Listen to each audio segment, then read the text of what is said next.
طاسين تلك آيات الكتاب المبين لعلك باخع نفسك ألا يكونوا مؤمنين. دا سورة قرآن حکیم دون دے سورة الشعراء. شعراء جمع دا شاعر دا او بدی کم دا شعراء اللہ تعالی تذکرہ کردے دا والشعراء يتبعهم الغاوون کہ دا شاعران چھ اکثریت دی بدی بس گمراہان خلق ورپسی او دا لیڈران بھی او بس داما او دا کاما دروغ رشتہ یو دے گئی بعد شاعران حق بکی نیکان ہمشتا حقتنا اللہ رب العالمین دیا مستثنا کری دی نداغی تذکرہ پکی شوی دا سورت طویلے کی سورت الشعراء. خود دا سورت چے دے دا مکی سورت دے دا قبل الحجرت نازل شوی دے. حق مضامین ثلاثہ دا توحید دا رسالت او دا بعث بعد الموت او دا حقی دا اثبات تپارا پتی کے دلائل کی خودیات پتی کے دلائل نقلیت مکی صورت دے سورت الفرقان نباغی کے تدریو وارو مضامین دا اثبات تپارا دیر دلائل چیو اغا دلائل عقلیو او پتی کے دلائل نقلیت او قسیب کہ اللہ رب العالمین دا سابقہ امتو اغرا نقل کری دی. حضرت موسیٰ علیہ السلام نے شروع کردے دا او بیا چکم دنو ہوا ترد حضرت شعیب علیہ السلام دا قوم کو دے چھ ہر یو قوم دا اللہ تعالی وحدانیت تسلیم لگو او دا خپل وقت نبی رسالت او نبوت داغی قائل نشول او دا قیامت او دا معاد دا بار تیارے اونکو نو آخر کار دا دنیا کی باغی باندے عذاب راگے. خود دا دی صورت ربط دا ما قبل سرد یو پہ اعتبار دا تمام مضامین سردی آغی کم مضامین ثلاثہ او بدی کم مضامین ثلاثہ او دا آخر دا حقی سرد کم صورت چے تکمیل تا و اختتام تا ہو رسے اللہ رب العالمین باقی دو فرمائل چے فقد کذبتم فسوف یکون لیزان تاسو تکذیب کو اللہ اون منو پیغمبر اون منو او قرآن اون منو تو تکذیب کے تکذیب تو قرآن پاک ہم راگے او بدیکم اللہ تعالیٰ تلک آیات کتاب المبین دا قرآن پاک دا آیات و دا حقی آغاز کرے دے او دا حقی چکمدن حقی ابتدائی کرے دے. اللہ رب العالمین تدی صورت کی چکمدن حقی ارشاد فرمائی بسم اللہ الرحمن الرحیم واسیم. اللہ رب العالمین عالم دے بمراد قلدی حروف باندے او متاخرین حضرات چکم تاویلات پی ناغوی توامسات الجہل او سین سریعت الازالہ او میم مزیلت الشبہات. نوی کی دیشی بدے کے رمض او اشارہ دیتا ہوئی توا یعنی توامسات الجہل آغا سیزونا چے جہل آغا مٹاوی جہالت ختمی او سین یعنی سریعت الازالہ او پدغا جہل ختمولو کے دیر پا جلتے سر مؤثر دی یعنی جہل او دارنگی چکم دے دو مبتلین و حقا شبہات پا جلتے سر ختمی او میم یعنی مزیلت الشبہات دا اعتراضات و داغی ازالہ کی سو تلک آیات الکتاب المبین. اللہ وی چکل قرآن شریف لولی نبیا با دا کفار و مشرکین و حقا شبہی اعتراضونا او داغی اگا چکم دے یعنی قسم حفوات داغی جوابات بتا تمیلاوی کی بدی قرآن شریف کی. تلک آیات الکتاب المبین دغا چکم بیانی کنو دا آیاتون دا کتاب اللہ دی المبین چاگا واضح کون کے دے حلال و حرام لرا. المبین مانا مظہر ندے حلال و حرام واضح کی.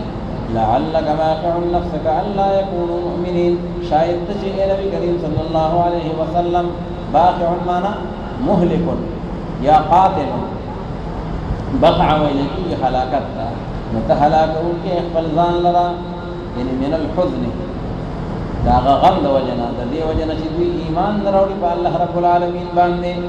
پیغمبر علیہ السلام بڑیر حرس کو چہرہ دا کفار و مشرکین او انسانیت دا سیل میں ہدایت تراشی. اللہ بھی دمرا غم پہ گئے جب ازان مڑ گئے او ځان هلاکای د ډېر غم د وجنه ښه الله وی داسې مه کوه دا خو د الله خوښه ده.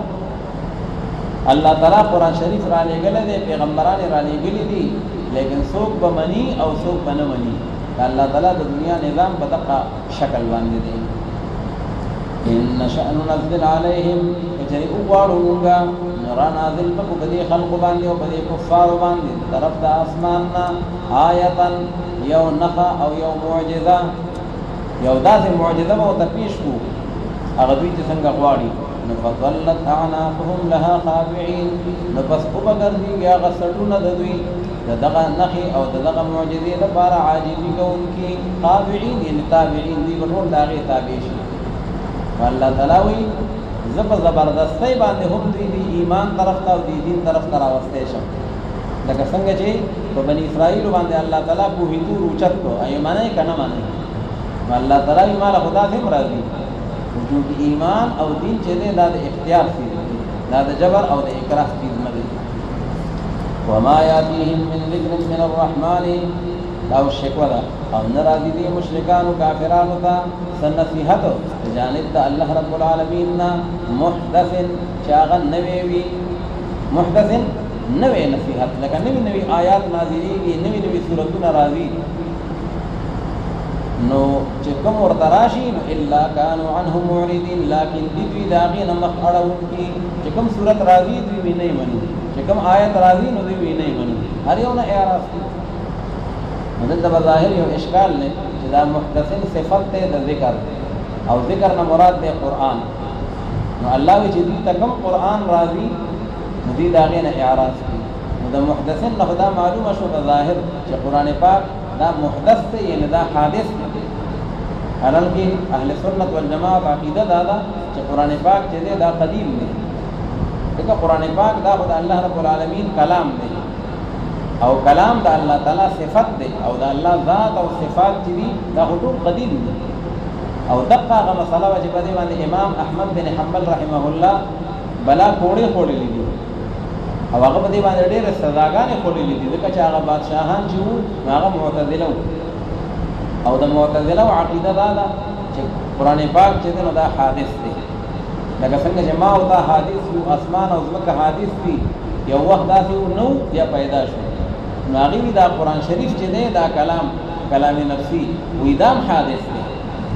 او اهل سنت والجماعت وی جناب قران پاک دا الله صفت دی او الله قدیم دی نو دا صفات هم قدیم دي دغه کدا حادث شو نو بیا خو الله تعالی نعوذ بالله محل حوادث شي او تعالی الله عن ذلك علوا كبيرا نو دې دې کې دا کوم ټکی راغله د محدث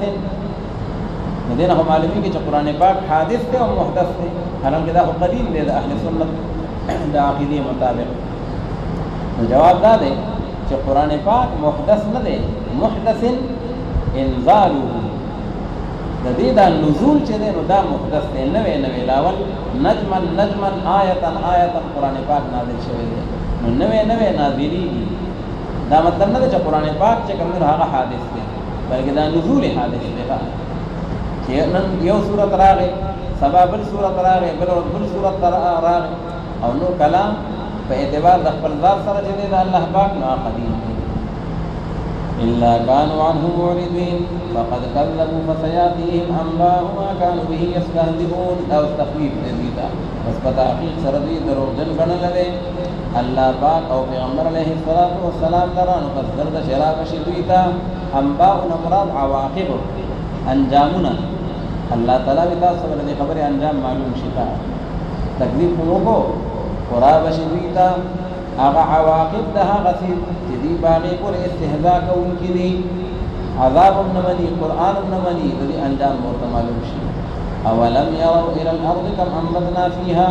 آیا نقول دا خلق په طرف د ځمکې باندې چې څومره راز ورغولې دي موږ په دې ځمکه کې من كل زوج کریم یعنی من كل صنف حسن د هر قسم خیستانه د مختلفو نباتاتو ته وګوره ترکاریانو کې قسمونه ته وګوره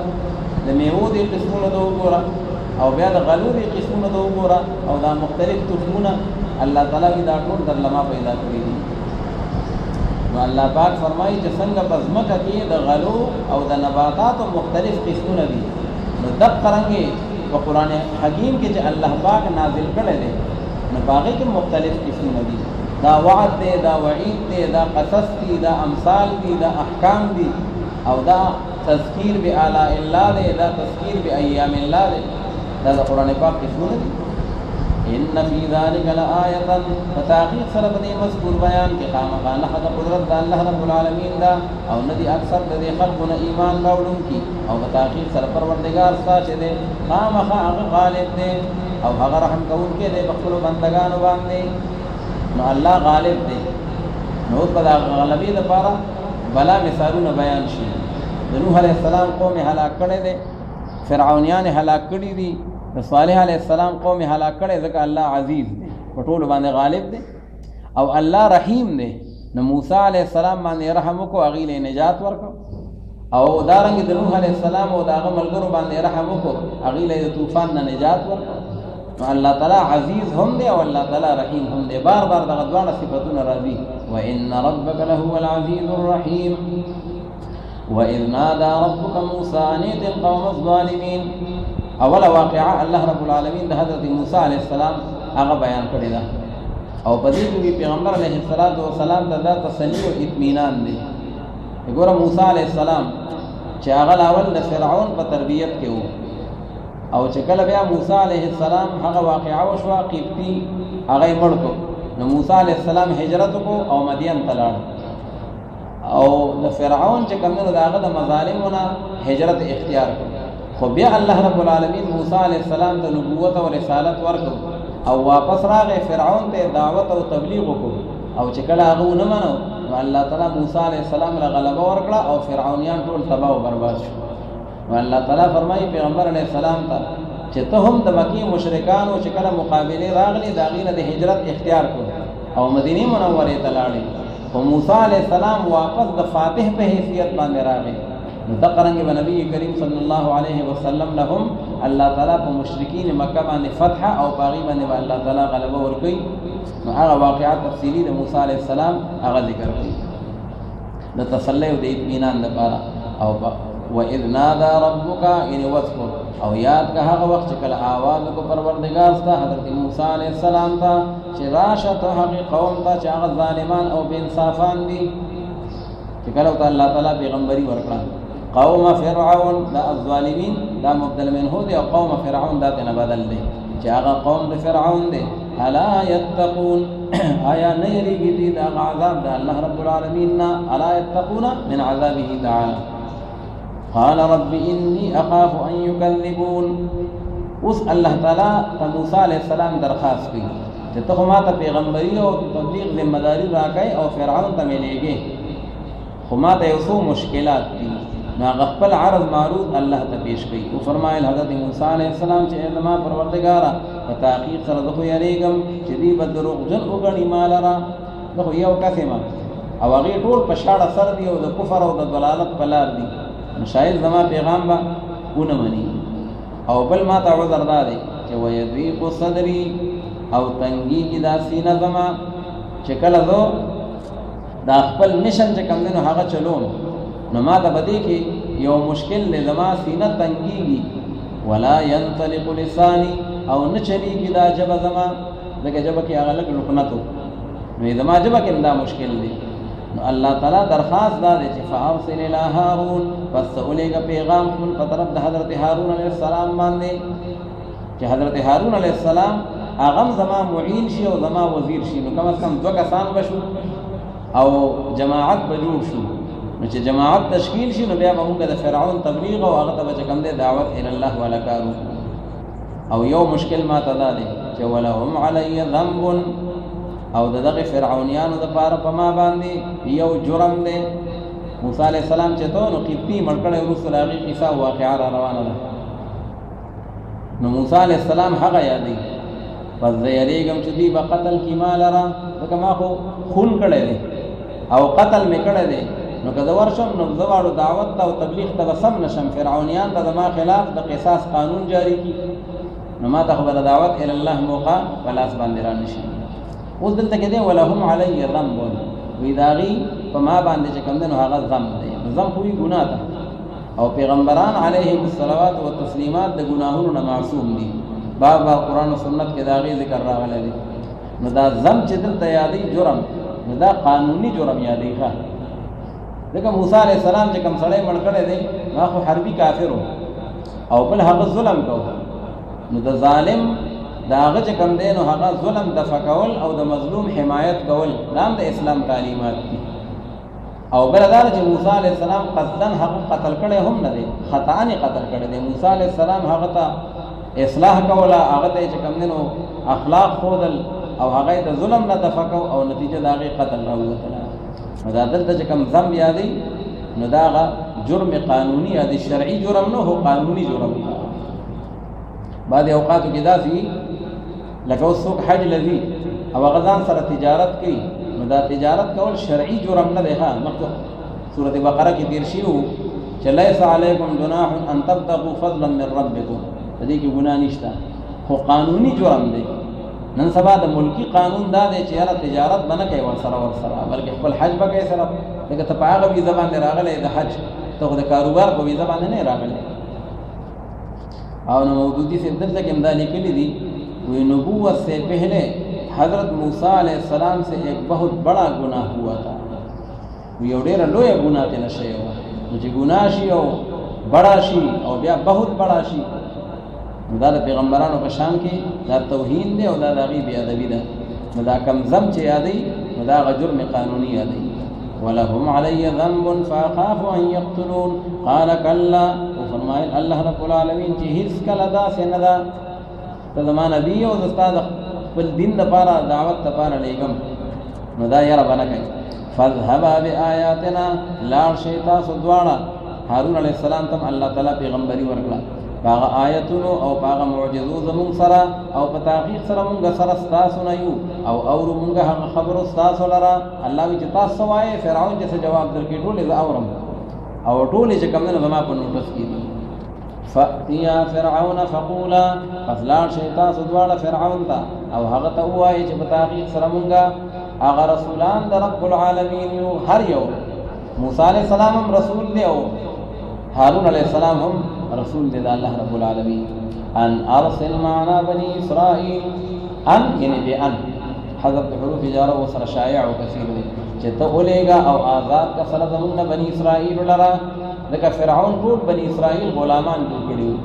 نو دوی د غلامین آزاد کا. نو ګوره د پیغمبرانو مشن دا دی چې هغوی به د ازادۍ تحریک چلی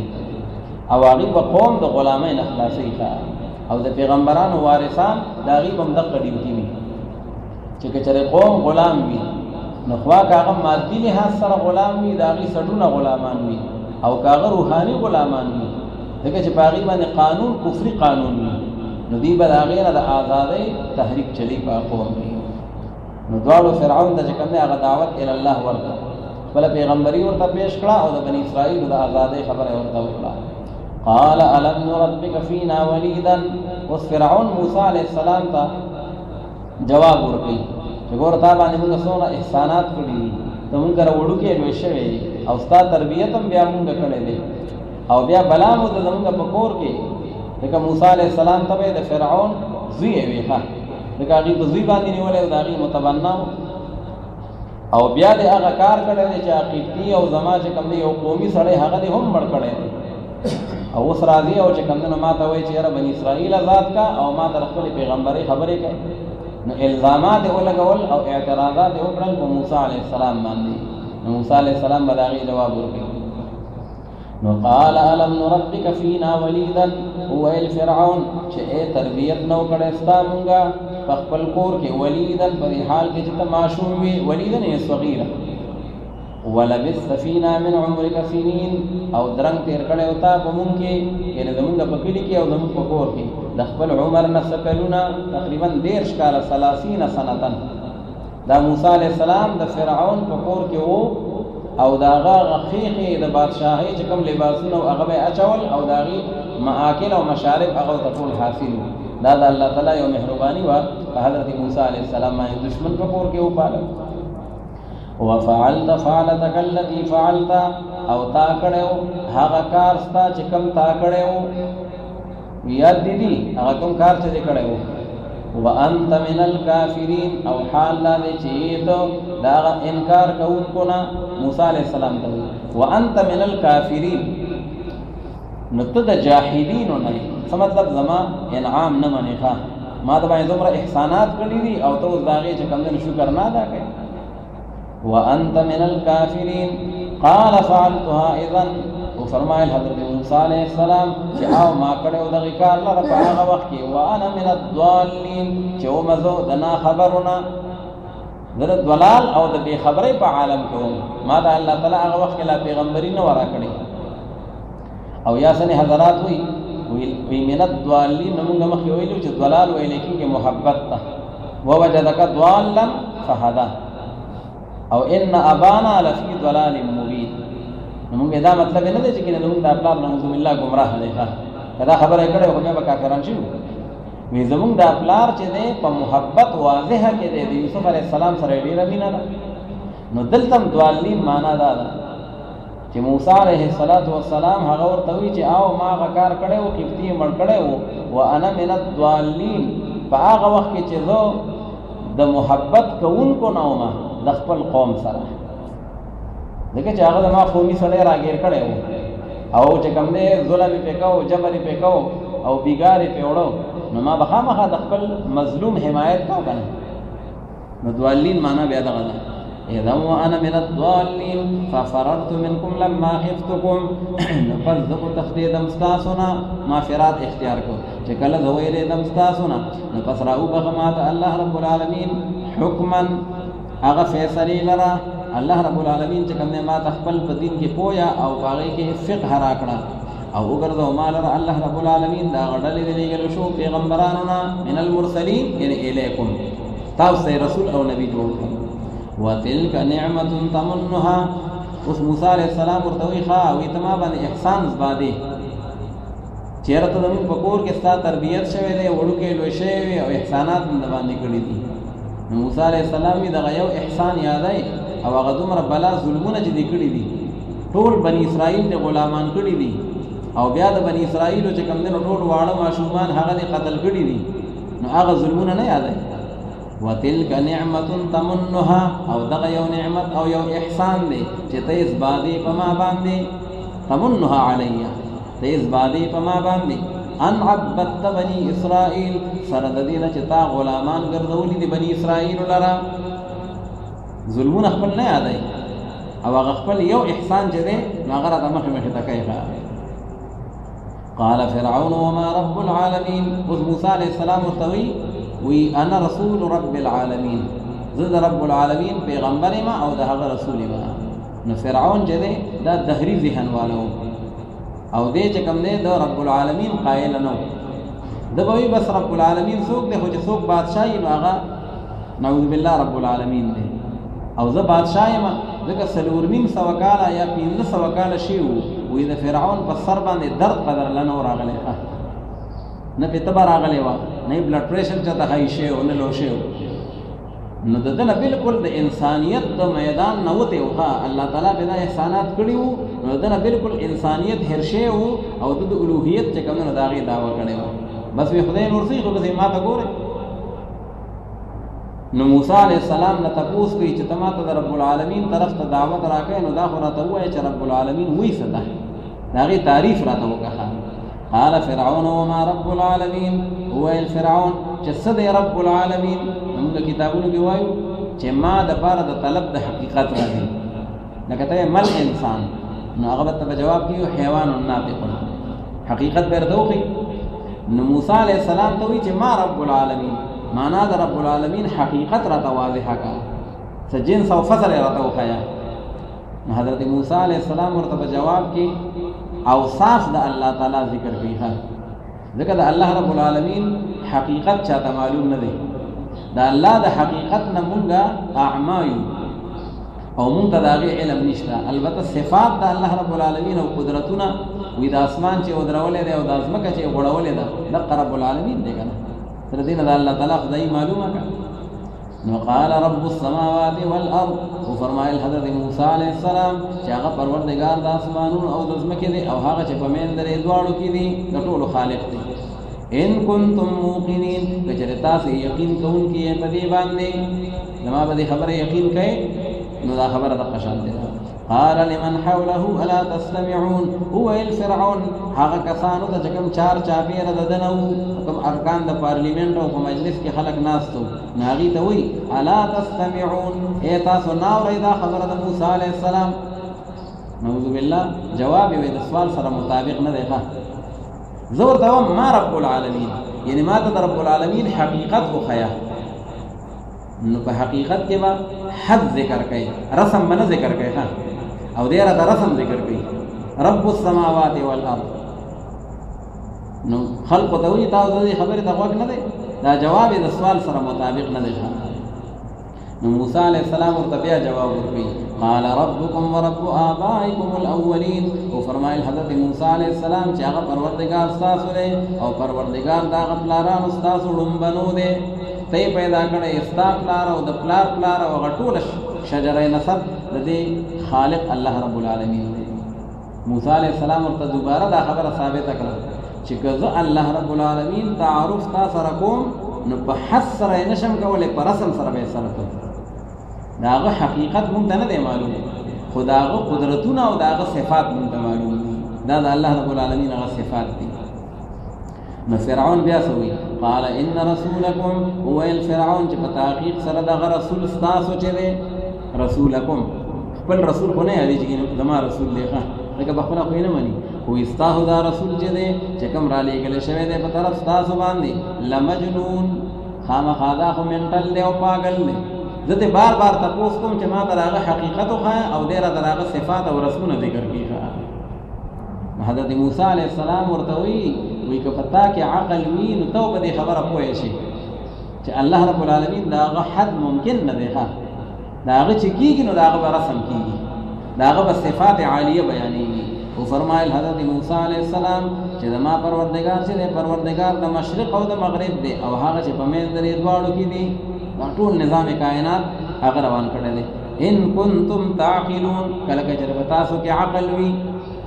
کته د عقل نه کار اخلي نو خپل او پوه شي چې د الله رب العالمین چې دی انه لا يحد ولا يتصور، د الله رب العالمین خو حد او تصور نه کوي. ان کنتم تعقلون قال لئن اتخذت الها غيري. اوس فرعون چې دی نو ځان ته نعوذ بالله خدای وي، نو موسی علیہ السلام دوی کې د بل خدای خبره دی وکړه زمانه علاوه، نو بس بیا به جیل دواچو. قال لئن اتخذت الها غيري ويل فرعون، چې کجره خامخا تاونی سيو معبود زمانه علاوه بل څوک معبود نشته، او بس حاکمم او ځکه کوم انا ربكم الاعلى. او کچره تا داسې وکړل نو خامخا او بګرځوم د تعالی را هغه جیل کې دا چول شونه، جیل کې به پروت حتی تموت. قال اولو جئتك بشيء مبين. او فرمایل حضرت موسی علیہ السلام اولو جئتك، یعنی اگر کذرات لو کم تا ته یو شی واضح باندې، یعنی من المعجزات، مطلب دا کذر خپل نبوت او د الله تعالی د وحدانیت لپاره دلایل پیش کوم، نو بیا هم ته دا کار کوي ما بجیل تا شي او هغه نه مانی. نو ویل فرعون چې راولته هغه فیل ذرا کومه معجزه چې پیش کړي، کچری ته دا رښتونه په دې خپل خبره کې وګرځول موسی علیه السلام هغه امسا خپل، نو بس ناسا بداغینا اجدها واضحه جوړه شو، فاذا هي ثعبان مبين ونزع يده فاذا هي بيضاء للناظرين. دا دایمه معجزه ده. راو وخت حضرت موسی علیه السلام خپل لاس ونزع يده ان عن جيبه د خپل گریوان نه راووستو، نو پس ناسا په هغه سپینو د پاره د هغه کتونکو چې چا ورته کتل مخکې به د هغه په لاس باندې ادمتو ګندمګون موسی علیہ السلام غنم رنګ و، نو لاس هم غنم رنګ و، خو چې کله به ترخت وردن نکو بیا به راوباسن بیا به د راټ په شان سپینه رڼا کوله، چې بیا به وردن نکو بیا به چې کوم حق شان د لاس. قال للملأ حوله ان هذا لساحر عليم. هو الفرعون هغه سردارانو ته کوم چار پیر ددنو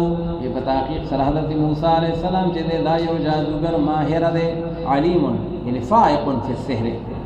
په سحر کې ډېر لوی چې کوم دنو هغه پی ایچ ډی کړی دی، نعوذ بالله ماهر دی. یرید ان یخرجکم من ارضکم، او دې خدای اراده کوي او دا غواړي چې او باسي تاسو لره د دې ځمکې تاسو نه چې کومه د مصر ځمکه ده، په هغه سحر او جادو خپل سره. فماذا تأمرون، یعنی فماذا تشیرون، تاسو مشوره ده. د پارلیمنت د ارکانو سره خلک مشوره کوي چې داسې اهم مسله پیښ شي، نو وایي کنه تاسو مشوره سره، ځکه چې هغه ملأ او سرداران چې دي هغه د اډر نشي کولای. فماذا تأمرون، تاسو اډر کوي، نو مراد نه ده فماذا تشیرون. قالوا ارجه واخاه وابعث في المدائن حاشرين. نو ویل دغه سردارانو چې مهلت ورکه حضرت موسی علیہ السلام ته، ارجه یعنی اخر امره، دا معامله فی الحال ایثار کلا سو توایا ما لکه کفر حال دل سزا ورکړي نو خلق به وي یو بل چې وګوره دې په دلایلو کې پړ شو او فرعون له جواب نه ورته نو ځکه د ظلم لاندې اختیار کړ نو سیاسي تور باندې ستاره پر دا مناسب نه ده نو فی الحال دې مسلې له ډیل ورکړه سو تلاوایا ارجه واخاه مهلت ورکات حضرت موسی علیہ السلام ته اورور دتا او اولګه ته دغه ټول خاریو کې حاشرین منا جامعین اگر غونډون کې سپایان اولګه او ورته وای چې څومره جادوګر چرته کېم دی نو هغه د ټول فرعون دربار ته حاضر شي دا فرعون غوښتلی دی یا تو کبه کل سحار علیم چراب ولې دوی ته د هر جادوګر لره چې هغه ماهر وي نو پس راغون کړی شو دغه جادوګر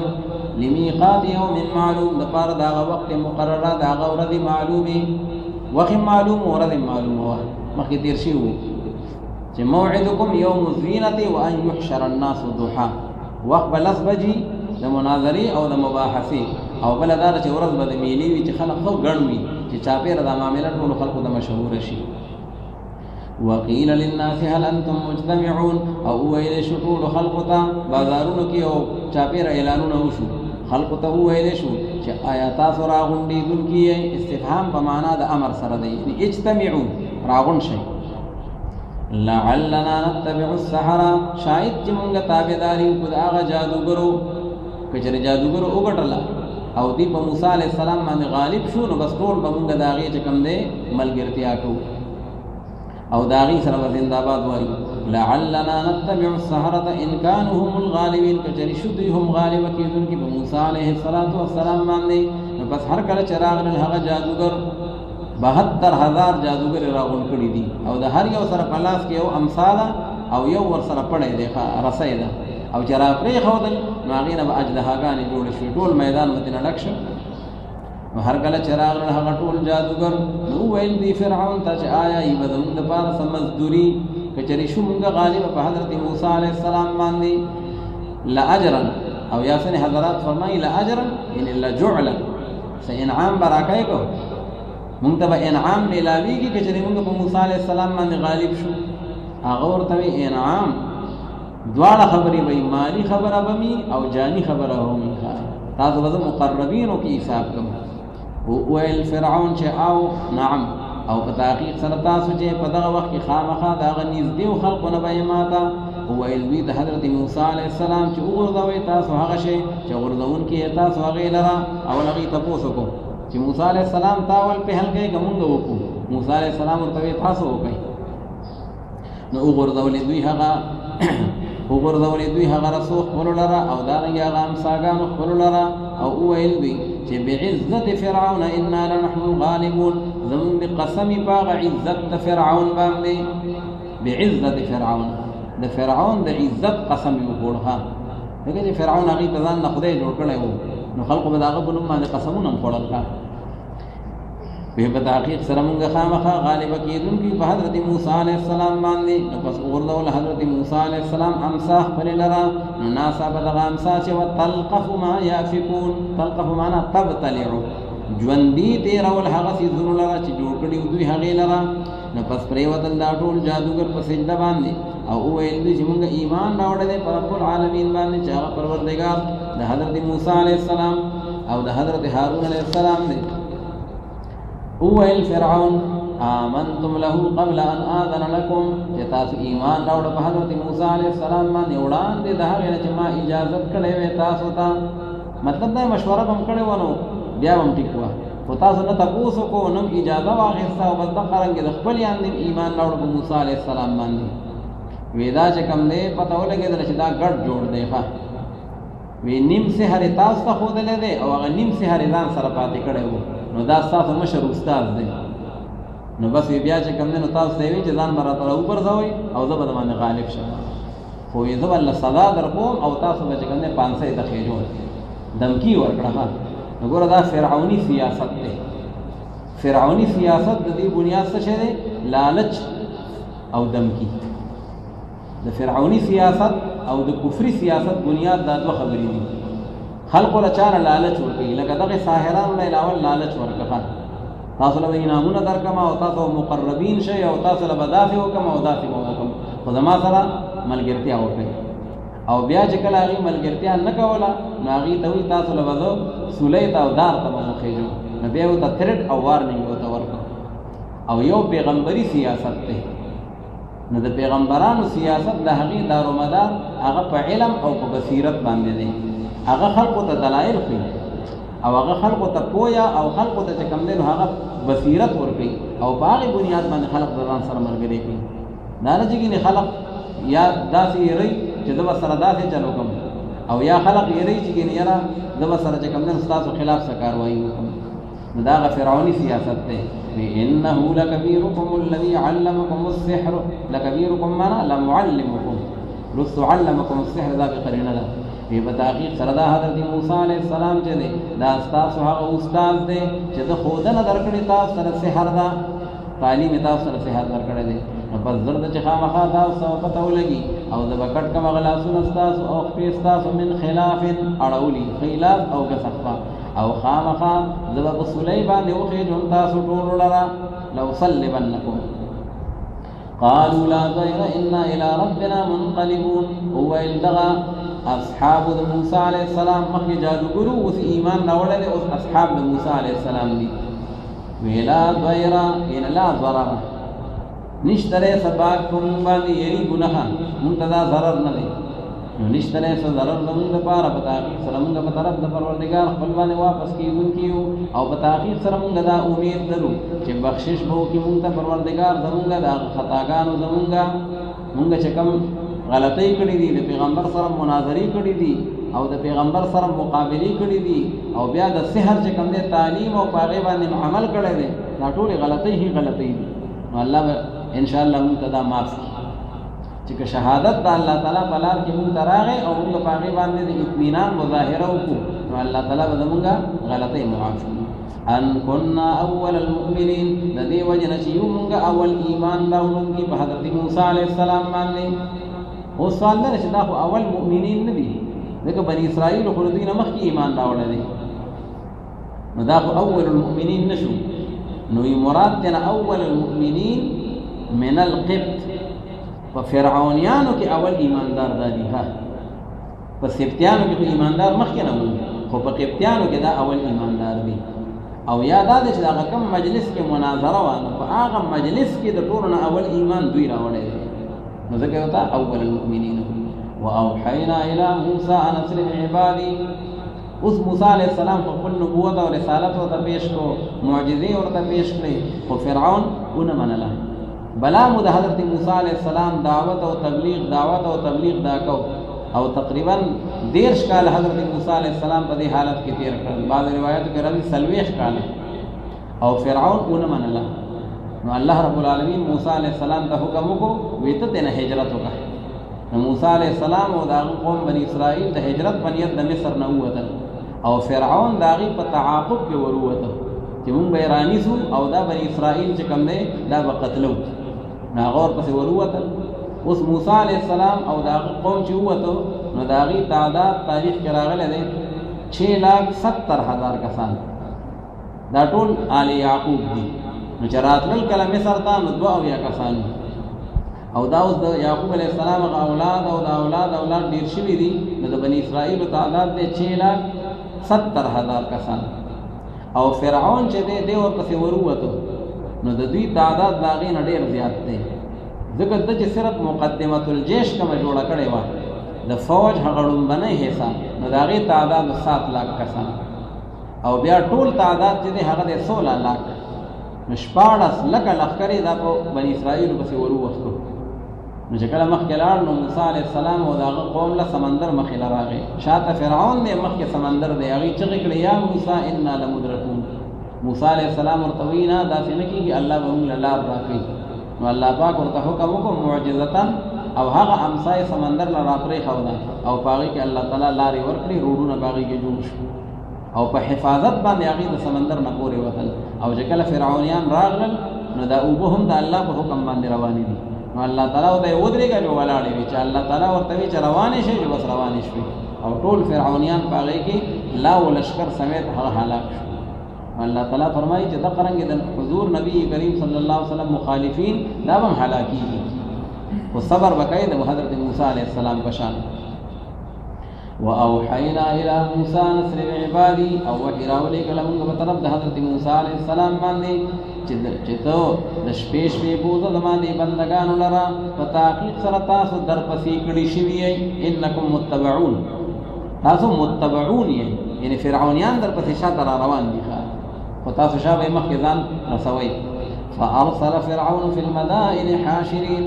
نو پس اولیگل فرعون پا آغا طول خاریو کی آغا را جمع کون کو لرا سپایانی اگردول خوا ورنٹیان ویشاوی طول خلقو کی اعلانو کی چراغن شئی او دا بنی اسرائیل تعاقب پسی بزو او رانی سبئی او قتلو گئی. ان هؤلاء لشرذمة قلیلون، وی پتاقیق سردا کسان چی دی هؤلاء دا بنی اسرائیل یادی، لشرذمة مانا لطائفة خامخا دا یو ډله ده، قلیلون ډیر لږ دي. وګوره هغې خو 6,70,000 کسان دي او دوی دا لږ کسان دي، ځکه د فرعونیانو په مقابله کې لږ وګڼه، هغې خو 14 لکه دي. وګوره دا لږ کسان دي، یو ورکوټی غونده جماعت دی او دوی موږ ته چې کوم بغاوت جوړ کړی دی او زما حکومت او زما چې کوم بادشاهي هغه نه تسلیموي، نو دوی له به سزا ورکوم. ان هؤلاء لشرذمة قلیلون وانهم لنا لغائظون، او بتحقیق سره دوی زمونږ دپاره غوسه ورکوونکي دي. فرعون وایي نو بیمار یې ډېره غوسه راوسته، موسی علیه السلام څوک دی او د هغه دا بني اسرائیل څوک دي چې ما ته ودرېږي مخې ته، وی ډېر قار یې راوسته. او په تحقیق سره خامخا مونږ چې یو ټول حاضرونه، مونږ یریدونکي یو د دې نه. څه مطلب؟ یعنی مونږ ټول چې کوم دی په دې حالت کې یو که چېرې دوی مونږ پرېښودل او سم ورته ونه وي نو دا ملک به راته خراب کړي. مونږ د دې نه یېرېږو چې دا ملک راته خراب نه کړي او دې کې راته فساد جوړ نه کړي. نو فاخرجناهم من جنات وعیون، راووښکل مونږ دغه فرعونیانو لره د هغه باغونو نه او د هغه چینو نه او د هغه خزانو نه وکنوز، د هغې مالونو ته الله تعالی کنوز وي، ځکه کنوز جمع د کنز ده، او د کم مال نه چې زکات نه ورکولی کېږي هغې ته کنز وي، نو دوی خو زکات مکات نه پېژني. ومقام کریم، او د هغه ځایونو د عزت نه، ښکلي ښکلي ځایونه عزتمن. الله وي د مصر د بادشاهانو د وزیرانو هغه کرسۍ هغه ته خالی شوې او بار راووتل د موسی علیه السلام د تعاقب دپاره. کذلک یعنی الامر کذلک، خبره هم دقه رنګې ده. او په میراث کې ورکړل موږ دغه ټولو نعمتونو لره بني اسرائیل. فرعونیان هلاک شو او د هغې هغه ټول ملک او وطن او د هغې هغه نعمتونه هغه بني اسرائیلو ته په میراث کې پاتې شو. فاتبعوهم مشرقین، نو پس ورپسې شو دا فرعونیان په بني اسرائیلو پسې په هغه وخت د نور راختو کې مشرقین، چې کله اشراق وختو الله وي دقه ټایم کې دوی ورپسې شو. فلما ترى الجمعان، پس هر کله چې ولید دواړو هغه فوجونو یو بل لره، نو وویل هغه ملګرو د حضرت موسی علیه السلام چې په تحقیق سره مونږ یې راعلان دي کړو، وفرمایل قال کلا، وفرمایل حضرت موسی علیه السلام هیڅ کله داسې نه ده، نه شي راعلان دي کولی. په تحقیق سره زما نه پروردګار زما دی چې هغه به لار راکوي ما ته، سیهدین، ما ته به هدایت کړي، ما له به لار ښیي. نو وحی وکړه موږ حضرت موسی علیه السلام ته چې ووهه ده به د امسا خپل سره دې دریاب لره. فانفلق فکان کل فرق، نو پس دی اوچاودو، فانفلقه په هغه امسا را پرېښودو سره دا چې کوم دی دریاب ټوکړې ټوکړې شو، اوچاودو. فکان کل فرق، نو و چې کوم دی هره ډله د اوبو کالطود العظیم، په شان دی د یو لوی غر. دا اوبه داسې په ځای ځای باندې ودرېدې، سم غرونه ترېنه جوړ شو. وازلفنا ثم الاخرین، ازلفنا معنا قربنا، او را نږدې کړل مونږ په دقه ځای کې هغه نورو خلقو لره، هغه نور نو هغه فرعونیان، الله به هغې مې ورته را نږدې کړل. او نجات ورکړه مونږ حضرت موسی علیه السلام ته او هر هغه چا ته چې د هغه سره ټول په جمع باندې، او بیا غرق کړل مونږ هغه وروستنو خلقو لره چې فرعونیان دي. ان فی ذلک لآیة، ان لعبرة، په تحقیق سره په دې قصه کې خامخا عبرت او نصیحت دی، او نو اکثر د دوی نه ایمان راوړونکي، او په تحقیق سره پروردګار ستاسو دی له هو العزیز الرحیم. نو ګوره د موسی علیه السلام لپاره او د ملګرو لپاره الله تعالی رحیم شو، او د فرعونیانو لپاره الله تعالی عزیز شو. هغې باندې غلبه او هغې باندې چې کوم دی نو هغه یعنې مغلوبه یې کړل او غلبه یې پرې حاصله کړه. واتلو علیهم نبأ ابراهیم، او بلا واقعا الله تعالی ذکر کوي د ابراهیم علیه السلام او دغه قوم دا یو دلیل دی دا الله علیه وسلم په دی باندې هغه خبر د حضرت ابراهیم علیه السلام په هغه وخت کې کله فرمایل د خپل پلار د خپل قوم ته چې د سشي عبادت کوي تاسو وای کنه تاسو سو منشور دی ناغي ورته مونږه عبادت کوو د بوتانو فنظل لها عاکفین نو پس مونږه ټول ورځ یو هغه ته ولاړ نعوذ بالله فخر به کوه مونږه هم سار او مقام د خپل بوتانو ته ولاړ لاس پنامه او په عبادت باندې ولاړ عاکفین یعنی مقیمین نو ابراهیم علیه السلام ته فرمایل چې آیا اورید بوتان تاسو لرا چې کله بلای تاسو دوی لرا او یا نفع درکې دوی تاسو ته او یا ضرر درکې دوی تاسو ته وای کله څه پوزیشن دی عبادتونه خو ډیر کوي سار او ماقام کوي خو نفع ضرر یا اوریدل یا هیڅ حرکت نو قالو بل د پاره د اضراب دی نو بل معنا دغه سيزونه خو یوم نشته نه اوري نه ګوري او نه چې کنه نفع او ضرر کوي بل خو زمونږ چې کوم بنیاد دی نو هغه دار چې بدل پلار او د نیکه روایت نو هغه برقرار ساتلي دي نو ویل دغه قوم د ابراهیم علیه السلام بلکې مونږ منتلي دي پلاران او مشران خورونه چې د قرنګ باغی دا عمل کو او فرمایل حضرت ابراهیم علیه السلام افرایتم اے پس خبر شي تاسو چې هغه چې تاسو عبادت کوئ ما سوا د الله رب العالمین نه تاسو او تاسو د پلاران الاقدمون چې هغه بنی دي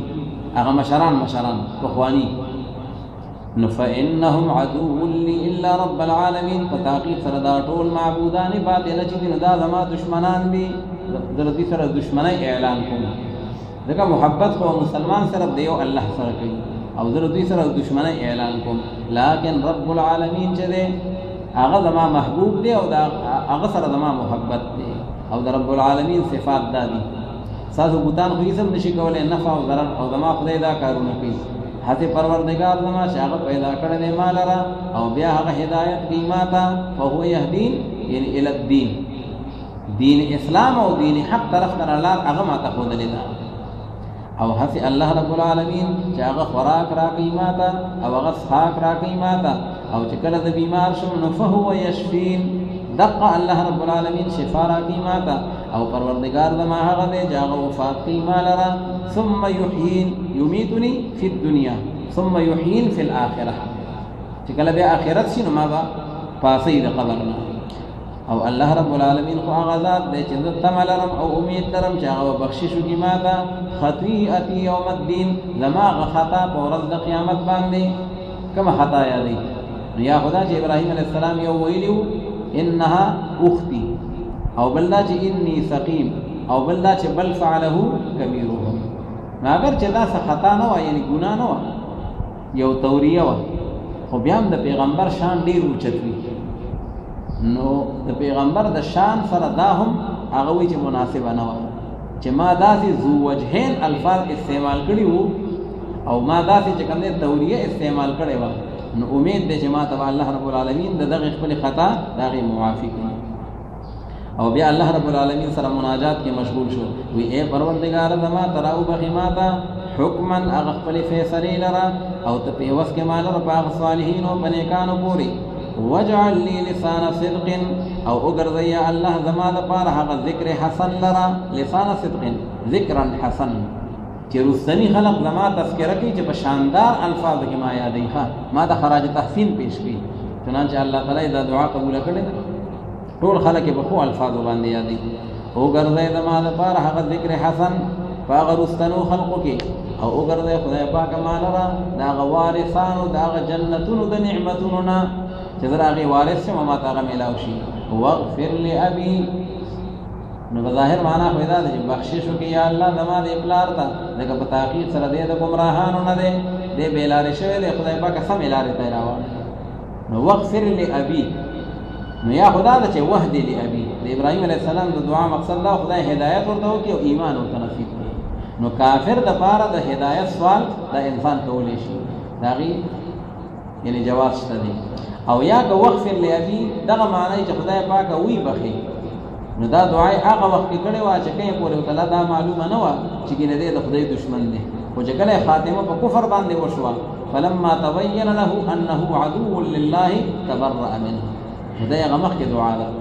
واغفر لأبي إنه كان من الضالين ولا تخزني يوم يبعثون او خدای پاک مرس واقع مال رب غورت باندې چې خلق ورا پورته کیږي د قبرونو نه په غورت باندې چې نفع بنور کوي انسان د مال او نظامن فمال او بچو باندې سو خلاصيږي نه الا من اتى الله بقلب سليم لكن هر غصوب چې هغه راتلګړي الله رب العالمین د بدافي او زړه باندې سلیم یعنی سلیم عن الشرك والنفاق چې هغه د شرک او د نفاق نه سالم وي او محفوظ وي حق سړی چې کوم دی هغه به کامیاب وي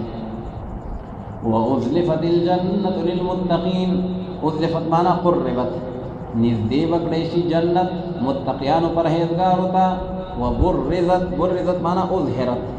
کار وکړې شي جهنم للغاوین حق گمراهانو ته وقيل لهم او وبویل شي دغه گمراهانو ته چې اينما كنتم تعبدون من دون الله شرط کې دی هغه بوتان چې تاسو به عبادت کوو دا غي ما سوا د الله رب العالمین آیا امداد کوي چې دغه بوتان تاسو سره او ينتصرون او یا هغه امداد کولې شي د خپل ځان سره دغه بوتان څه پوزیشن دی تاسو امداد کولې شي د عذاب نه خلاصوي شي او کنه او ينتصرون انفسهم یا ځان خلاصوي شي ټول به ملزم یا به الله رب العالمین حکم وکړي چې دا عابدان او معبودان ټول جهنم ته ورتاو کیږي نفكبكبوا فيها هم والغاوون نسکور بکړې شي په دغه جهنم کې دغه معبودان والغاوون معنا والعابدون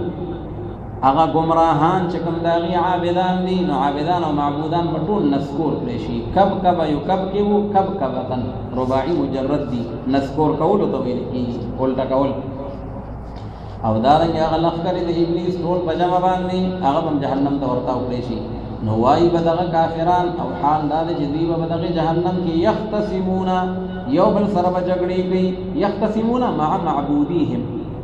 د خپل معبودین سره په جګړه یې التقا دلته سره محبت کوي الته سره به عداوت کوي سبوي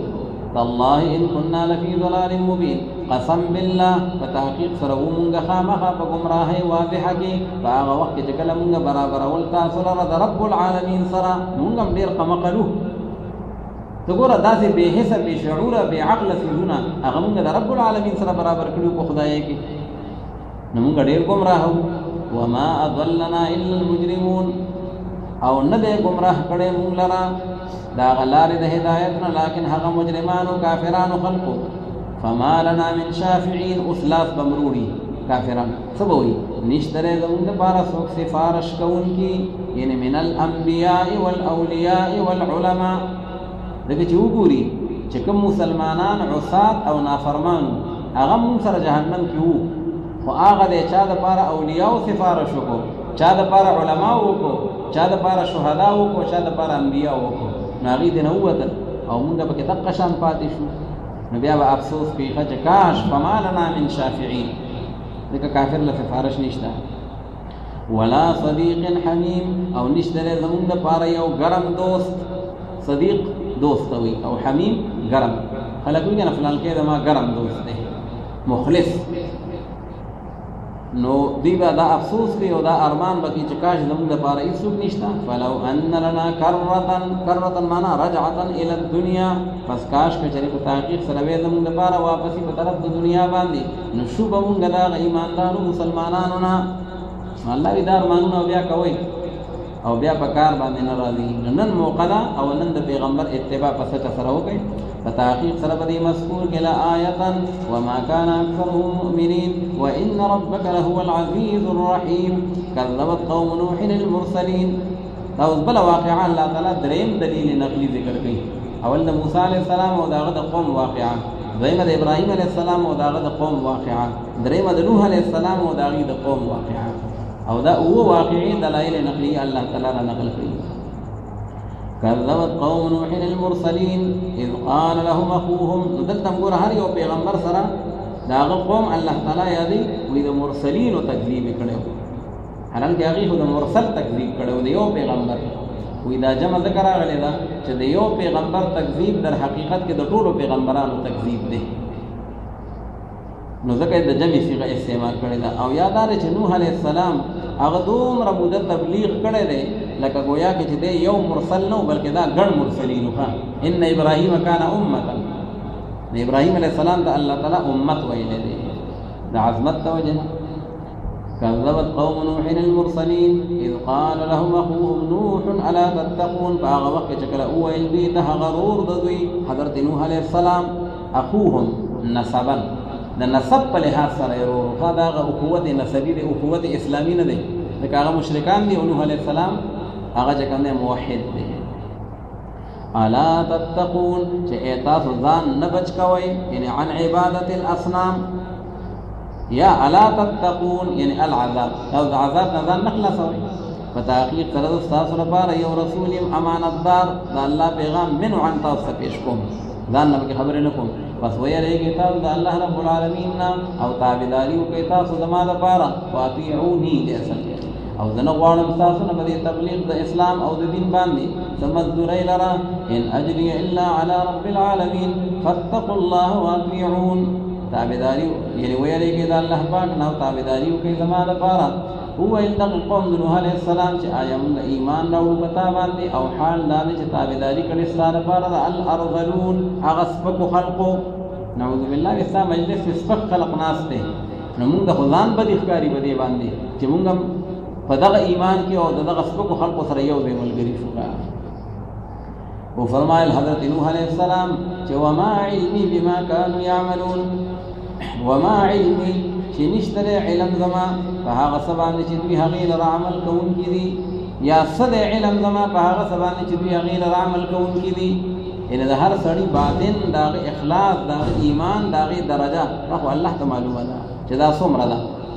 ټیک ته غریبانان به وي خو په هغې کې چې کوم جذبه ایماني ده هغه خدای ته علم دی چې څومره جذبه باندې سرشار دي ان حسابهم نه دی هغه حساب د دغې ملګرو زما لیکن په پروردگار زما باندې لو تشعرون کاش کچره تاسو شعور لرئ د دې خبرې کاش که تاسو په دې خبره باندې پوهیږئ نو دا خبره به هم نه وی کړی او که تاسو یې دوی لرې کا نو نه یې مده شړونکې د ایماندارو مسلمانانو لره نه یې مده لیکن زه خو هغه یېرونکې واضحه یم وویل دغې قوم د نوح علیه السلام چې کچره رامنې نه شي ته ای نوح علیه السلام لئن لم تنتهي یعنی عن التبلیغ که ته دغه شان دا تبلیغ او دا انذار کوي او د دې نه رامنې کېږي نه ای نوح علیه السلام نو خامخا شی به تو د هغه په کاڼو د ویشتلو شونه من المرجومین مونږ به تا سنګسار کوو وفرمایل حضرت نوح علیه السلام چې ای زما پروردګاره په تحقیق سره دا قوم زما دروغجن وګڼم لره پس فیصله راولېږه په منځ زما او په منځ د دې قوم زما کې فتحا یو داسې فیصله او نجات راکې ما ته او زما دې ملګرو ته چې کوم ایماندار مسلمانان دي پس نجات ورکوم حضرت نوح علیه السلام ته او هغه چا ته چې دا سره د ده نه وو په هغه کښتۍ کې المشحون مشحون معنا المملوک چې هغه ډکه کښتۍ وه ځکه یوازې انسانان مسلمانان پکې نه وو ورسره پکې حیوانات هم کېنولي وو دپاره د بقا د نسل ثم اغرقنا بعض الباقین او بیا غرق کړل مونږ وروسته د هغې نه هغه الباقین هغه باقی پاتې کېدونکو خلقو لره چې د کښتۍ نه کم بار پاتې شو ان فی ذلک لآیة وما کان اکثرهم مؤمنین وان ربک لهو العزیز الرحیم کذبت عاد المرسلین دا بل چې کوم دی یو دلیل نقلی دی د هود علیه السلام او د هغه د قوم واقعه دروغجن ګڼلی و عادیانو هغه ټولو پیغمبرانو لره په هغه وخت کې چې کله وویل دوی ته رور د هغې نسبن رور حضرت هود علیه السلام چې ای تاسو ځان نه بچ کوئ د عذاب د الله رب العالمین نه په تحقیق سره ستاسو لپاره رسول امین فاتقوا الله واطیعون ګوره د ټولو پیغمبرانو مشن یو دی او د ټولو دعوت هم یو دی او ټول د الله رب العالمین توحید طرف ته خلق راولي مشرکین مکه ته الله تعالی وایي چې بدې کې تعجب مه کوئ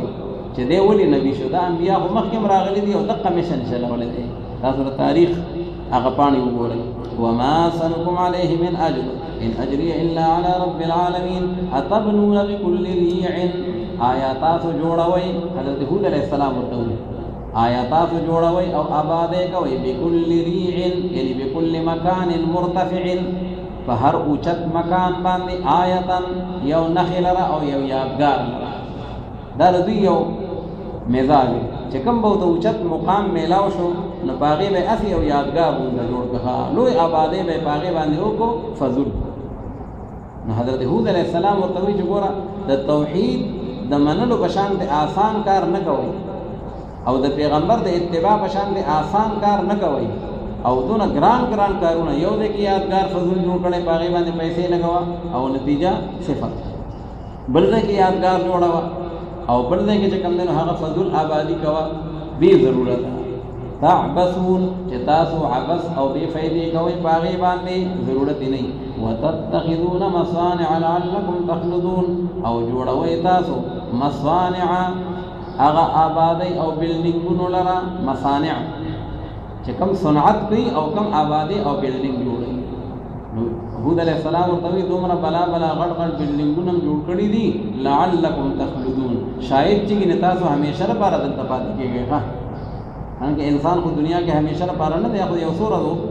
ژوند دی او تاسو کې دومره لوی بلډینګان جوړ کړی دي. وتتخذون مصانع لعلکم تخلدون او سن مفسرین فرمایي مصانع چې دي وې دا د حقیقت کې د اوبو هغه ټینکی او هغه ډیمونه دي چې هغه زیر زمین دي. نو مطلب دا چې د ځمکې لاندې ځان له بلا د اوبو سټوریج هغه جوړ کړی دی او بلا اوبو ځان ته دومره جمع کړي دي لکه ته وایې چې تاسو عمر له بدل تکي په دنیا کې هغه دا خو د یو سورۃ میلمستیا ده.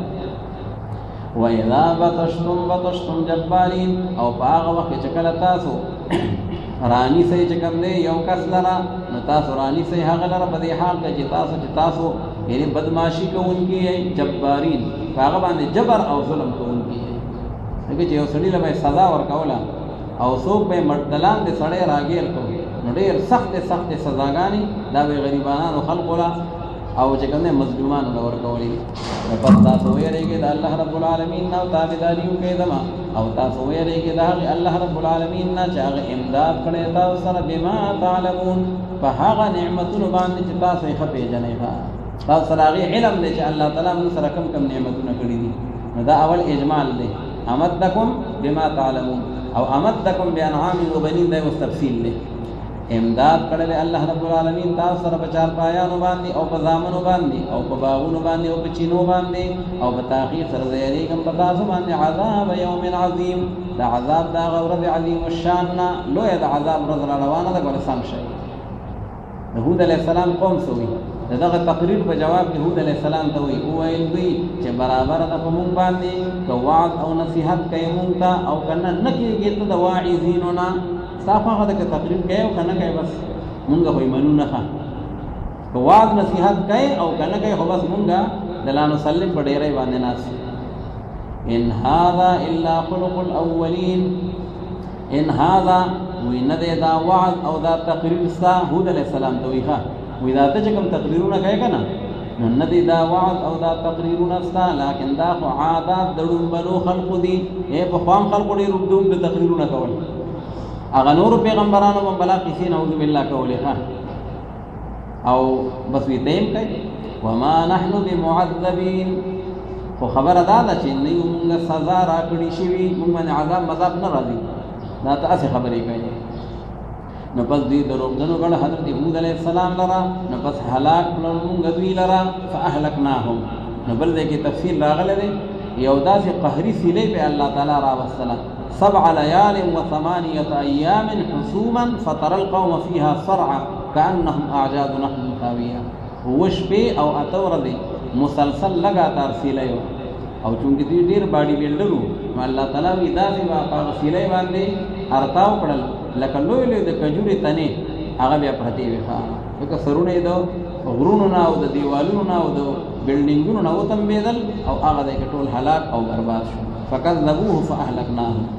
ان فی ذلک لآیه وما كان اکثرهم مؤمنین وان ربک لهو العزیز الرحیم کذبت ثمود المرسلین. دا ټول واقعات د عبرت او د نصیحت دي. تکذیب کړو سمودیانو دا ټولو پیغمبرانو نه په هغه وخت چې کله وویل دوی درود داغي حضرت صالح علیه السلام الا تتقون انی لکم رسول امین فاتقوا الله واطیعون وما اسألکم علیه من اجر ان اجری الا علی رب العالمین اتترکون فیما هاهنا آمنین. آیا پرې ښودلی کېږئ به تاسو په دې دنیا کې په امن باندې تاسو دا خیال دی چې موږ به دا شیطانۍ کوو نتیجه به نه راځي دا ستاسو خام خیالي ده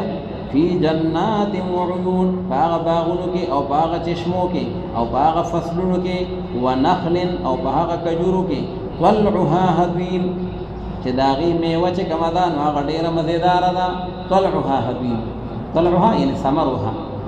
لکه دا کجوره چې کله میوه ونیسي نو داغي مختلف قسمونه دي کله ورته بصر وي کله ورته رطب وي کله ورته تمر وي کله ورته زهوه وي او کله ورته طلع وي داغي مختلف قسمونه دي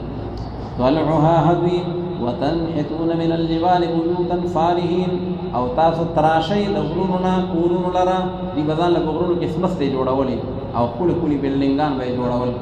نحت وی تراشل وکړه بیوتا هغه کورونو لرا فارهين نو دې کې دوه قراتونه دي یا د فارهين پالف سره او یا د فرهين بغیر د الف نه نو که فارهين شنو به معنا ده یعنی حاذقين ماهرا تاسو ځان له چې کوم دې د غرونو نه کورونه جوړوي او په دې حال کې چې خصم کلی مصران یې کلی ګلکاران یې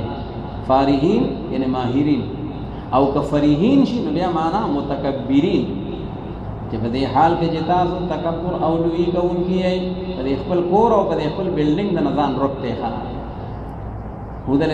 صالح علیہ السلام ورته دا مکوي دیو الله قائل شي او لوی مکوي فاتقوا الله واطيعون ولا تطيعوا امر المسرفين او تاسو تابعداري مکوي دا کار د مشرکانو مسرفين یعنی مشرکین د کافرانو د لارې چې کوم دي تابعداري مکوي هغه کسان چې هغه فساد او شرارت کوي پزمکه کې په شرک او په کفر سره او هغه اصلاح نه کوي پزمکه کې قالوا انما انت من المسحرين هو القوم صالح عليه السلام چې صالح عليه السلام خبردار ده بلنه ده چې پتا باندې کو جادو کړي شوی دی نعوذ بالله دماغ دل شا خراب کړی دی او کګړې وړې خبرې کوي ما انت الا بشر مثلنا او ستا پیغمبري مونږ قابل قبول نه ده ځکه ته مونږه فرق مونږ سره وتم یو بشر هم انسانانی نه تو لیکن ته یو بشر په مثل زمون باندې نو پس تراولم ته یو معجزې لره کچریت دا غریشتونو خلقنا من الصادقین فی نبوتک کته وې رسول او نبی ما نو بیا دا یو مطلوبه معجزه مونږ ته پیش کا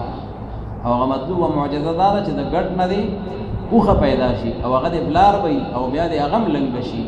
صالح علیه السلام مونږ کو او الله تعالی نه دعا وغوښته او بیا الله رب العالمین دا غیغه معجزه هغه ورته الله رب العالمین هغه ورته پیش کړه نو چې کله اوخه پیدا شو نو صالح علیه السلام ورته سوی او فرمایل حضرت صالح علیه السلام چې دا اوخه ده لها شرب ولکم شرب یوم معلوم د دې لپاره یو برخه ده د اوبو د څښلو او تاسو لپاره برخه ده د ورځې معلومه ځکه دا اوخه چې واده الله تعالی په خصوصي قدرت سره پیدا شوی و او معجزه و نو د دې هغه ټول اکل او شرب هم ډېر عجیب و چې کله ورشو ته به ورله نو ټول څاروي به اوس غلول بل څاروی به د هغې سره په پټي کې بیا پاتې کېدی نه شو او که په ګودر باندې به ورله نو ټول یې اوبه به یې وڅښلې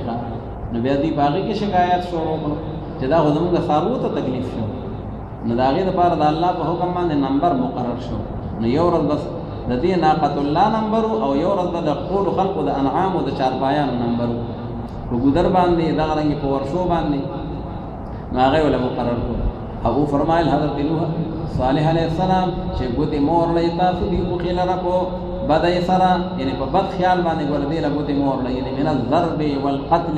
چې یې مړکای او یې اوهي دا کار مکوي ورنراو بني تاسو لرا عذاب دورت عظیم الشان فعقروها نو پس قتل کړه دوی هغه او خلره عقروها خپل معنا زخمی کړه او د زخمی کېدو نه پس هغه قتل کړه او هلاک کړه او عاقر چې دی هغه د قدار ابن صالح چې پیغمبر علیه السلام هغه ته اشقل اولین ویلي په ټولو لومبنو خلقو کې انتهایی بدبخت انسان چې د صالح علیه السلام اوښه قتل کړی ده او اشقل آخرین چې دی حضرت علی سے طوی قاتل وکړه هغه بستا قاتل ابن ملجم فعقروها فاصبحوا نادمين قتل کړه دوی دغه اوښې لره نو وګرځېدل دوی په هغې باندې ستومانه بیا خپېمانه شوه خپېمانه په دې باندې نه و چې ګینې یاره خپل عمل هغه ورته بد ښکاره شو توبه یې ووښتله ځکه ندامت خو بیا توبې ته وایي خو دوی خپېمانه په دې و چې یاره بس اوس د خدای خیر کړي ځکه هغه عذاب به اوس راځي نو د عذاب غم ورسره نور ایمان خو یې نه راوړو نو پس راونی سل دوی لرا عذاب الہی او بتحقیق سر بدی کہ ہم یو نخد قدرت دا اللہ رب العالمین دا وما كان اکثرهم مؤمنین وان ربک لهو العزیز الرحیم كذبت قوم لوط المرسلین اذ قال لهم اخوهم لوط الا تتقون انی لکم رسول امین فاتقوا الله واطیعون وما اسألكم علیہ من اجر ان اجری الا علی رب العالمین اتأتون الذکران من العالمین. ہر پیغمبر دا قوم اصلاح کی چې کوم دا عقیدې په لحاظ سره برایانې ویني هغې تردید کوي او چې د اعمالو د اخلاقو کمزورۍ پکې ویني نو خلقو ته د هغې اصلاح کوي. نو په هغې کې دغه برایي وه چې هغې به لواطتونه کول. نو حضرت لوط علیه السلام ورته وایي چې آیا راتله کوئ تاسو هلکانو ته او نارینهو ته من العالمین د هغه مخلوقاتو نه. څه مطلب الله تعالی چې په خپل مخلوق کې کوم نارینه پیدا کړي دي نو تاسو د هغې نه خپل خواهش پوره کوئ. دا خو ډېره انتهایي بده خبره ده او ډېره قبیحه عمل دی. ځکه قرآن پاک زنا د فاحشه ویلې ده او لواطت ته بیا الفاحشه ویلې ده. وتذرون ما خلق لكم ربكم تذرون معنا تتركون او پرېږدئ تاسو هغه شی چې پیدا کړی دی ستاسو لپاره پروردګار ستاسو د هغه بیبیانو ستاسو نه ظالمانو ودونه وکئ. دغه یو جایز او حلال لار ده. بلکې یې تاسو داسې یو قوم عادون یعنی متجاوزون من الحلال الى الحرام د حلالو نه حرامو ته لاړئ دا شی مه کوئ. نو وویل دوی حضرت لوط علیه السلام ته چې که چېرې رامنې نه شي ته ای لوط علیه السلام نو خامخا شیبة من المخرجین د وښکلو شو نه. څه مطلب جلاوطن به دې او د کلي نه به دې وباسي که سمېږي نه. وفرمایل حضرت لوط علیہ السلام چې په تحقیق سره د ستاسو دې عمل لپاره من القالین قالین معنا مبغضین د بد ګڼونکو نه یم ستاسو د عمل سره زما ډېر بغض دی او ډېر د نفرت په سترګو ورته ګورم چې دا تاسو کوم عمل کوئ لواطت. او وفرمایل حضرت لوط علیہ السلام چې زما پروردګاره نجات راکړې ما ته او زما د اهل و عیال ته د هغې عذاب نه او د هغې عمل نه چې دوی کوي هغې لره پس نجات ورکړه مونږ ده ته او اهل ده ته ټولو ته الا عجوزا فی الغابرین لیکن هغه یو بوډۍ چې هغه په باقي پاتې کېدونکو وه. غابرین الباقین فی العذاب دا د لوط علیه السلام بیبي ده او دا کافره وه او دې به د کافرانو دپاره دلالي کوله. نو هغه هم په عذاب کې پاتې شوه. ثم دمرنا الاخرین دمرنا معنا اهلکنا او بیا هلاک کړل مونږ هغه نورو خلقو لره او باران راوورو مونږ په دوی باندې هغه باران چې د کاڼو باران یعنې وامطرنا علیهم الحجارة بس ډېر بدو هغه باران د یرولو شو خلقو. ان فی ذلک لآیة وما کان اکثرهم مؤمنین وان ربک لهو العزیز الرحیم کذب اصحاب الایکة المرسلین. دا دلیل نقلی اوم د آخري قصه ده. الله تعالی فرمایي د مصدقین او مکذبین انجام ته وګورئ. الله عزیز هم دی او رحیم هم دی. شعیب علیہ السلام او د هغه ملګري د هغې دپاره رحیم شو او قوم د شعیب علیہ السلام د هغې دپاره عزیز شو. نو په هغې باندې غالب شو هغې له یې سزا ورکړه. نو د شعیب علیہ السلام قوم چې دی الله تعالی وي اصحاب الایکة. نو ایکه ویلی کېږي جنګې ته او بڼ ته یو ځنګل. نو د شعیب علیہ السلام دا قوم چې دا داسې په یو ځنګل کې په هغې کې آباد و. شعیب علیہ السلام الله تعالی د مدین خلقو ته رالیږلی و او کله قرآن پاک کې راځي چې اصحاب الایکې ته یې رالیږلی و. نو یو قول د مفسرینو دا دی چې اصحاب الایکا او اصحاب المدین دا د یو قوم دوه نومونه دي. دا نوم یې ورته وي دا نوم یې ورته وي خو یو د قبیلې نوم دی او یو چې کوم محلي وقوع علاقه ده نو د هغه د ځنګلي علاقه ده. پېښور کې علاقه ده که نه ځنګلي ورته وي. نو څنې یا بڼ شه کارلنګ کې ځای دی بڼ شه نو دا هغه بڼ دی د حقیقت کې. او یا یو قول دا دی د مفسرینو چې دا دوه قومونه دي جدا جدا. اول الله رب العالمین شعیب علیہ السلام اصحاب مدین ته رالیږلی و. هغوی به کفر کو ناب ټول کې به یې کمې زیاتې کو او چې کله معذب شو نو الله تعالی شعیب علیہ السلام ته د هجرت حکم کړی و. نو بیا دې اصحاب الایکې ته لاړ او هغوی هم د الله تعالی حکمونه ونه منل نو په هغوی باندې هم عذاب راغی. نو په اصحاب المدین باندې چې کوم عذاب راغلی دی هغه رجفه ده زلزله پرې راغلی ده او ټول فاصبحوا فی دیارهم جاثمین. او په اصحاب الایکه باندې چې کوم عذاب راغلی دی نو دا به چې سخته ګرمي وه لکه اوس چې سخته ګرمي ده نو خلق نه په پټي کې ټینګېدی شو نه په کور کې نه په حجره کې او نه چې کوم دی په کوټه کې او باران نه و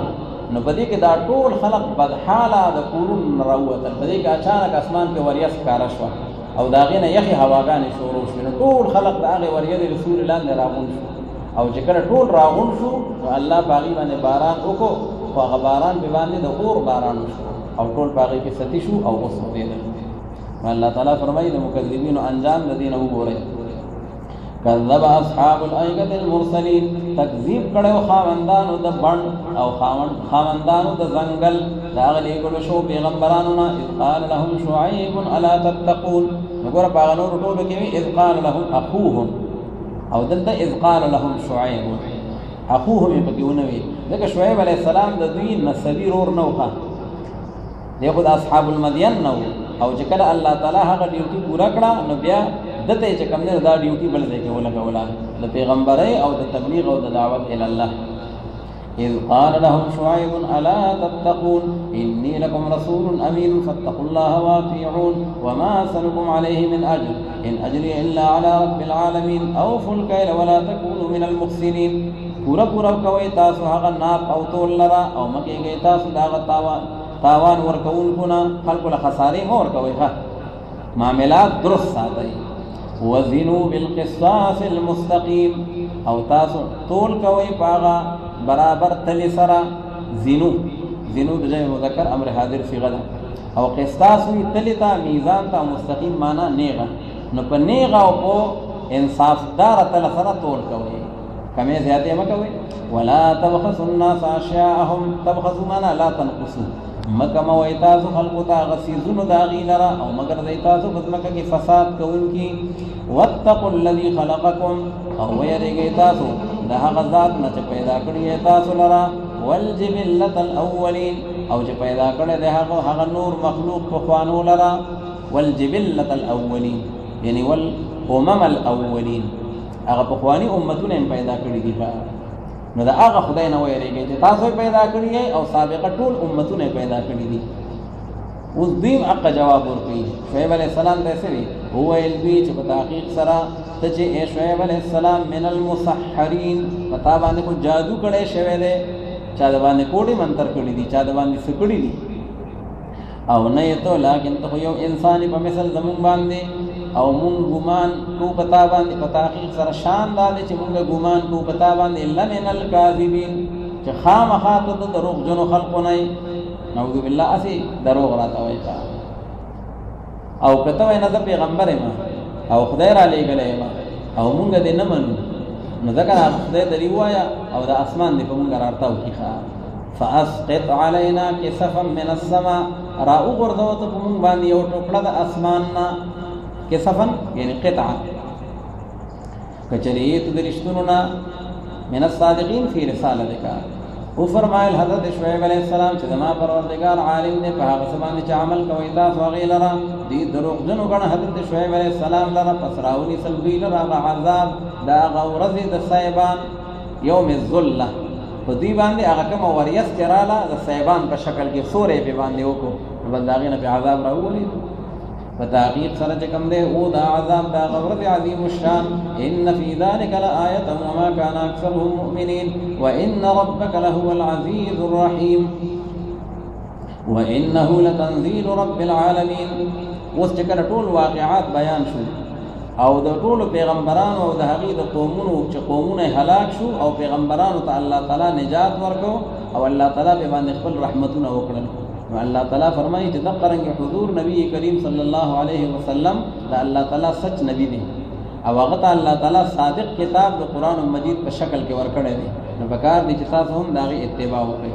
او کم چې مخالفینو په هغې باندې شبهات کول، وروسته را روان دي، کله به یې وی دی شاعر دی، او دا قرآن پاک چې دی دا د شعر و شاعرۍ یو فن دی بس، او کله به یې وي نعوذ بالله دی کاهن دی، او په ده باندې چې کوم دی نو هغه یعنی هغه جنات چې دي نو هغه ته آسماني خبرونه راوړي او بیا د هغې سره چې کوم دی نو هغه نور ملګري کوي. الله رب العالمین فرمایي دا شبهې او دا اعتراضات په دې باندې مه کوئ، بلکې دا حق کتاب دی، جبریل علیه السلام راوړی دی پیغمبر علیه السلام ته، او په دې باندې عقیده او ایمان هغه راوړی.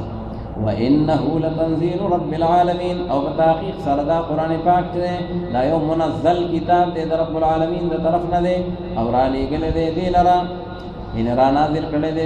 دې قران مجید لره الروح الامین حضرت جبرئیل علیہ السلام هغه روح چې هغه امانتدار دی مراد نه جبرئیل علیہ السلام دی باغزل مبارک ستابان اے پیغمبر علیہ السلام دې لپاره چې شی ته خلق لره دی رونکونه بلسان عربی مبین او دې دا قران پاک په جبه عربی واضح باندې او په تحقیق سره دا قران پاک ته دی خامخا په کتابونو دا غړو بنو خلقو کې دی لفی زبور الاولین تورات انجیل زبور هغه کتب دي نو په هغه کتابونو کې د دې قران تذکرہ موجود ده اولم یکن لهم آیه او آیا ندد دوی د پاره یو نه آیه ان علی صدقک ستا په صداقت باندې او ستا په رښتیا والی باندې دا خبره چې عالمان دی په دې باندې یعنی پیجن دی قرآن پاک لره عالمان د بنی اسرائیل علماء بنی اسرائیل لکه عبد الله ابن سلام رضی الله تعالی عنہ او داغه بشان چې کوم حق پرس عالمان دي د بنی اسرائیل هغه مو دا قرآن حق دی الله تعالی وی دغه عالمان او گواهی تاسو لپاره پوره نه ولو نزلناه على بعض الاعجمين دی وکړه دا سی چې دا قرآن پاک چې دی نو دا په عربی جبه کې راغلی دی نو په موږ باندې اشتباه ده پیغمبر علیه السلام هم عربي وی قرآن هم په عربی کې دی نو کېدای شي دا د جوړ کړي او که په عجمۍ کې وی نو موږ به پوهېدو چې دا د نه دی جوړ کړی ها دا د خدای کلام دی ځکه دله خو عجمي نه ورځي نو الله تعالی وی که چې ما په عجمۍ کې قرآن پاک پیش کړی وی نو بیا به نه منه بیا به پاغي بل شان شوبه کوله قرآن پاک کې بل ذکر راغلی دی اعجمی و عربی بیا ودا اعتراض کوه اعجمی مطلب دا چې قرآن اعجمی و رسول عربی رسول عربی دی او قرآن عجمی دی دا مونږ څنګه ومنو الله تعالی یو سم اعتراض کوي او چې قرآن په عجمی جبه کې راغلی بیا به اعتراض کوه ذکر دی مقصد چې دی هغه دا نه چې دا د حق طالبان دي او د حق تلاش کوي بلکې دا عنادیان دي او زیدیان دي ولو نزلناه على بعض الاعجمين او کچری بالفرض مونږ را نازل کړه دا قران پاک هغه بعض اعجمین باندې عجم هغه خلق ته وی چې د عربونه علاوه کاغه اردو وی کا پښتو وی کاغه چې کم دی فارسی وی او چې د عربین علاوه دي نو دا عجم دی الله وی چې قران پاک ما را نازل کړه په هغه بعض یعنی عجمی جبه والو باندې فقرأه عليهم او بیا هغه لستلې دا قران پاک چې کوم دې په دوی باندې نو ما كانوا به مؤمنين نبو دوی پاغي باندې ایمان راوړونکي لکه اصل خبره د ضد او د عناد كذلك سلكناه في قلوب المجرمين كذلك هم دقرنګي معنا سره لکه څنګه چې د دې خلقو په سینو کې تکذیب نه نوته دی حق نه مني بلکې هغه ته دروغ نسبت کوي نو د قرنګ داخل کړي د مونږه دا تکذیب باغزلونو دا مجرمانو کافرانو کې ایمان نه وروړي هغه په دې قران پاک باندې تر دې چې ویني هغه عذاب دردناک لرا فسراب شدید اچانک دا عذاب او حالات شدید باندې کویږي باغی باندې فیقول هل نحن منذرون نو چې کله اچانک عذاب راشي بیا بچي وي ښا سبوي وای بدوی چې آیا مونږه مهلت را کړی شویو ایس ډیر مهلت نشته چې موږ دلګون ته موقع بل اسمان راشي افبعذابنا يستعجلون نو الله تعالی فرمایي چې اوس وی عذاب درا والا او چې کله عذاب راشي بیا یې رنګ ډیل پکې نه ملاوي نو الله تعالی په عذاب پورې اسي مذاق کوي افبعذابنا يستعجلون آیا پس عذاب زموږ لره په تلوار باندې غواړي دا کافران افرأيت ان متعناهم سنين آیا پس خبر راکا کچری مونږه فائدہ ورکو دی کافرانو مشرکانو ته سکلونا 40 سال 60 سال 80 سال یو فائدہ ورکو مهلت ورکو او بیا راشي دوی ته هغه عذاب چې کوم دي سره وعده کولې کیږي داغه نما اغنا عنهم ما كانوا يمتعون فکار باندې برانه شي د دوی نه هغه نعمتونه چې کوم دي ته فائدہ ورکولې کېږي د پاغي باندې هغه ټول نعمتونه به ختم شي هغه خواږه مزید چې به ختم شي وما اهلكنا من قريه او نه ده هلاک کړي موږ یو کلی لرا یعنی اوسیدونکو دا غي لرا لکن دا غي لپاره يرون کی پیغمبران وی دا الله قانون دی وما كنا معذبين حتى نبعث رسولا ذکر چې دا یو نصیحت دی دا غي لپاره وما كنا ظالمين او نه موږ ظلم کوونکی بچا باندې چې نصیحت ورته نه راغله هدایت ورته نه راغله پیغمبر او کتاب نه راغله والله العذاب ورکړي الله دا ذکر نه کوي وما تنزلت به الشیاطین. اوس دی وکړه د پیغمبر علیه السلام متعلق وي نعوذ بالله دا کاهن دی او دته پیریان چې کوم نه دا خبرونه او دا کلام دا ورته راوړي. نو الله رب العالمین فرمایي چې دا خبره د دوی قطعا غلطه ده. یو خدا دا چې شیطانان چې پیریان دي هغه به د بعثت محمدی نه مخکې اسمانونو ته ختل او د غیب خبرونه به اوریدل او بیا به کاهنانو له راوړل. خو چې کله بعثت محمدی وشو نو په دوی باندې پابندي ولګېدله. اوس خو دوی بره اسمان طرف ته تلیم نشي او شهاب ثاقب الله رب العالمین په هغې باندې په ستورو باندې ولي. نو ستاسو دا اعتراض خطا دی. وما تنزلت به الشیاطین او ندی را نازل شوي په پیغمبر علیه السلام باندې پیریان شیاطین خبیث جنات چې دي نو هغې ته شیطانان ویلی کېږي. نو په ده باندې هغه ندي نازل شوي. وما ينبغي لهم او نه مناسب دي د هغې دپاره ځکه شیطانان په چا باندې دغه خبیث جنات چې کوم دي د هغې رابطه د پلیتو خلقو سره یې او رسول الله صلی الله علیه وسلم هغه خو امام الطاهرین دی. هغه انتهایی عقیدتا او عملا او خلقا په ټولو کې پاک دی. نو نه دي مناسب د هغې دپاره او نه هغې طاقت لري د دې خبرې. انهم عن السمع لمعزولون. په تحقیق سره دوی چې دي نو دوی د هغه اورېدو د خبرونو د ملایکو نه لمعزولون خامخا په ډډه کړي شوي دي. عزل ویلی کېږي یو طرف ته کول. معتزله او تم ځکه معتزله وایي چې هغه ځان له شوي دي او ډډې ته شوي دي. د اهل سنت هغه پلیټفارم یې پرېښی دی. نو دوی د اورېدو نه ډډې ته کړي شوي دي. فلا تدعو مع الله الها آخر. پس مبلت سره د الله رب العالمین نه هغه معبود بل لره ورنشیبت د عذاب کړو شونه سزا به ته میلاو شي. وانذر عشیرتک الاقربین او ویروی نبی کریم صلی الله علیه وسلم هغه خپل قوم او رشتہ دارانو لره چې کوم تا د نږدې رشتہ داران دي هغه د الله د عذاب نه ویروه. نو چې کله دا آیت را نازل شو پیغمبر علیه السلام خپل ټول رشتہ داران هغه نام په نام باندې دعوت یې ولو کو او راغونډې کړل او بیا ورته الله رب العالمین دین طرف ته دعوت ورکړو. واخفض جناحك لمن اتبعك من المؤمنین. واخفض جناحك لفظي معنا دا ده چې خپل طرف ښکته کړه. مراد دا د نرمي کوه. واخفض جناحك او ته نرمي یعنی علن جانبک نو خپل چې کوم دی طرف ښکته کړه یعنی نرمي کوه ای پیغمبر علیه السلام د هغه چا سره چې څوک ستا متبعین دي په ایماندارو مسلمانانو کې. پس که چېرې دوی نافرماني کوي ستا دا کفار نو پس ته ورته وفرمایه چې په تحقیق سره زه بیزار یم د هغې عمل نه چې کوئ تاسو هغې لره مما تعملون من الشرک والکفر. وتوکل علی العزیز الرحیم او ته بروسه او اعتماد کوه په هغه ذات باندې چې غالب دی او هغه د رحم خاوند دی او هسې پروردګار چې هغه ویني تا لره حین تقومو په هغه وخت کې چې کله ودرېږې ته تقومو الی الصلاة. الله وایي چې کله ته مانځه ته ودرېږې منفردن د شپې مونځ کوې یا بل وخت کې ځان له مونځ کوې نو الله وایي بیا هم ته زما د نظر مبارک وړاندې.